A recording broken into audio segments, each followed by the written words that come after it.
Oke guys, apa kabar kalian semua? Semoga kalian sehat selalu dan dilancarkan segala urusannya. Amin. Jumpa lagi bersama gue Mas Bre.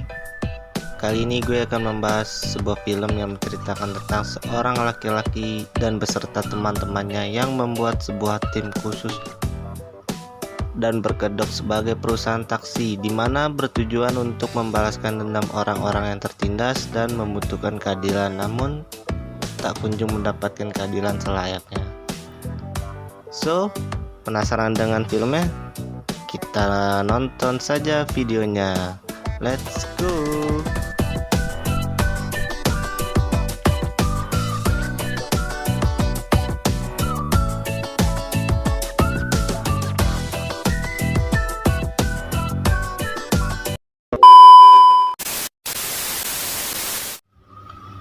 Oke, lanjut aja. Menceritakan aktor utama yaitu Kim Do-ki. Dia berkamuflase bekerja di perusahaan taksi yang bernama Taksi Pelangi yang dimiliki oleh Tuan Jang. Sebetulnya sebagai inisiator, Tuan Jang menjalankan perusahaan taksinya hanya sebagai kedok. Pada utamanya, Tuan Jang membuat layanan taksinya bertujuan membantu orang-orang yang tersakiti karena terzolimi dan menawarkan balas dendam dengan menawarkan layanan taksi mereka.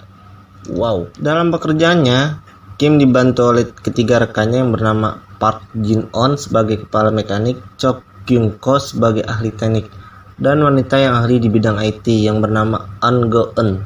Mereka terlihat sebagai karyawan biasa saja, tidak ada satupun karyawan yang lain yang mengetahui mereka mempunyai tugas khusus di perusahaan taksi pelangi tersebut.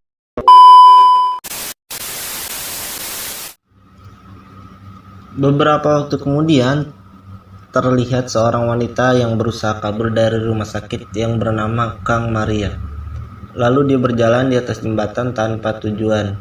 Dia berniat mengakhiri hidupnya, tapi saat itu melihat poster promosi yang bernama Taksi Mewah dan memberikan informasi yang edun, yaitu tentang layanan balas dendam untuk orang-orang frustasi. Maria memutuskan menghubungi layanan taksi mewah yang ternyata dikemudikan oleh Kim. Dia lalu menyuruh Maria menceritakan semua masalah yang menimpa kehidupannya.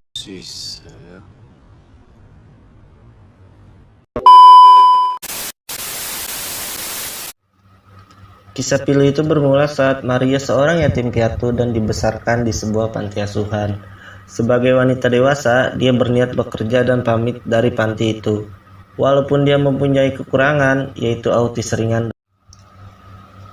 Lalu dia diajak oleh wanita yang bernama Cho Jong-soo. Ia merupakan seorang agen asuransi yang merangkap penyalur tenaga kerja difabel untuk dipekerjakan di sebuah yayasan yang mempekerjakan penyandang difabel. Tapi ternyata yayasan itu hanya sebuah kedok yang bertujuan mempekerjakan penyandang difabel sebagai pekerja paksa dan menjadikan mereka peserta asuransi ilegal. Mendengar berita itu, Kim dan timnya langsung melaksanakan tugas untuk membantu Maria.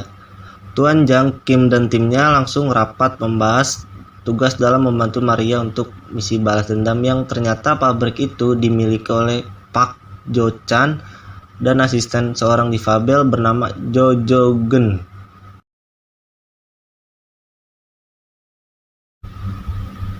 Tapi yang mengejutkan, kegiatan eksploitasi mereka didekingi oleh polisi korup, dan karena itulah tim taksi mewah langsung membulatkan tekad mereka untuk membantu Maria membalaskan dendamnya. Dalam menjalankan tugas itu, mereka membagi tugas masing-masing dengan menyamar sebagai tukang ayam goreng. Go-eun bertugas memberikan data-data dari target, sedangkan Ji-on dan Chok Kyung-ko sebagai support.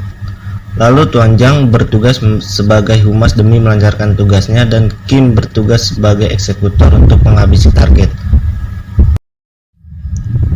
Dengan sistematis mereka mengatur tugas itu secara rapi supaya tidak dapat dilacak oleh pihak berwajib dengan melakukan pengintaian lokasi pabrik.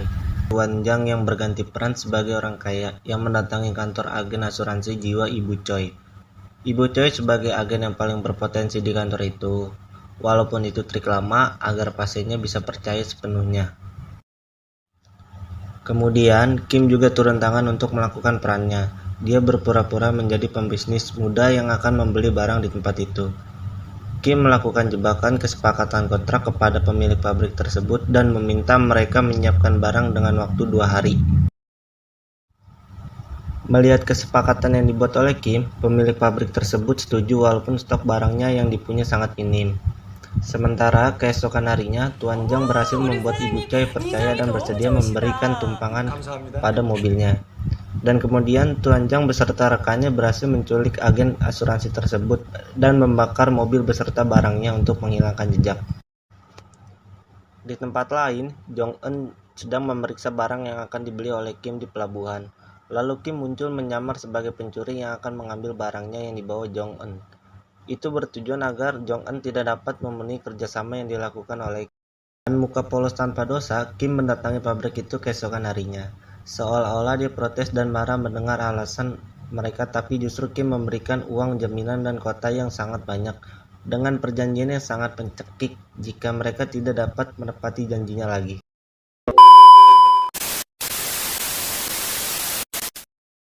Mereka juga berniat mengeksekusi target selanjutnya, yaitu polisi korup yang mendekingi pabrik itu. Di siang itu, tim sengaja memancing untuk datang ke suatu tempat dan tiba-tiba Kim datang menggunakan taksi mewahnya yang sudah dimodif dengan bumper baja. Tanpa basa-basi, Kim langsung menabrakkan mobilnya ke polisi korup sehingga dikira terjadi kecelakaan tunggal. Edan cok.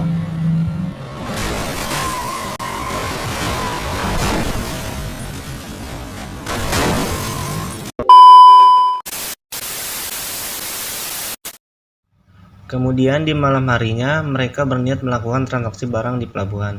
Tapi kali ini Jong-gun membawa pasukan untuk mencegah aksi perampokan lagi. Kim yang muncul menggunakan topengnya menantang semua komplotan itu. Dengan mudahnya mereka berhasil dilumpuhkan. Namun saat itu pemilik pabrik itu merasa panik karena Kim menelpon dan menagih janji atas kesepakatan kerja sama. Park Jo-san mencari cara untuk memenuhi perjanjian dengan Kim, dengan cara mencari penjual lain, namun saat itu sudah disetting oleh Go-eun. Atas hal itu, tim berniat mengeksekusi target utama, yaitu Park Jo-san. Di malam itu, rekan Kim berhasil mengirim pesanan yang dipesan oleh Park Jo-san. Dan Kim sudah menunggu momen ini untuk membalaskan dendam Maria. Dengan pertarungan 1 lawan 1, Kim berhasil mengalahkannya dengan cara yang sangat barbar.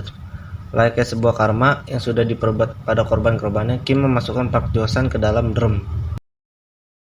Akhirnya misi itu pun selesai. Saat rekan-rekan Kim merayakan keberhasilannya, justru Kim bertemu dengan Tuan Zhang. Dan Tuan Zhang memerintahkan untuk membasmi semua kejahatan yang tidak dapat memberikan keadilan pada korbannya.